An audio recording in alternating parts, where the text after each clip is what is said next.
AP తెలంగాణలోని పలు జిల్లాల్లో వర్షాలు కురుస్తున్నాయి. ఏపీలో రానున్న 3 రోజులు వర్షాలు కురిసే అవకాశం ఉందని విపత్తుల నిర్వహణ సంస్థ తెలియజేసింది. ముఖ్యంగా ఇవాళ ఉమ్మడి శ్రీకాకుళం, విజయనగరం, విశాఖ, తూర్పు, పశ్చిమ గోదావరి, ప్రకాశం, నెల్లూరు, కర్నూలు జిల్లాలో వర్షాలు కురుస్తాయని పేర్కొంది.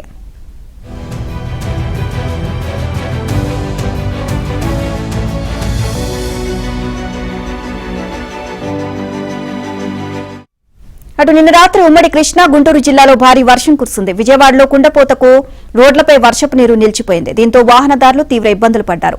విజయవాడ, గుంటూరు, మంగళగిరిలో భారీ వర్షం కురుస్తూ ఉండడంతో అధికారులను మంత్రి నారాయణ అప్రమత్తం చేశారు.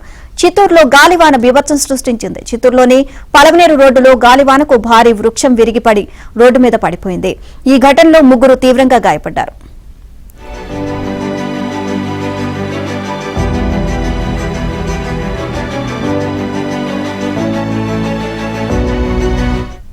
ఇటు తెలంగాణలోని పలు చోట్ల వర్షాలు కురుస్తున్నాయి. వరంగల్లో భారీ వర్షం కురిసింది. లోతట్టు ప్రాంతాలు జలమయమయ్యాయి.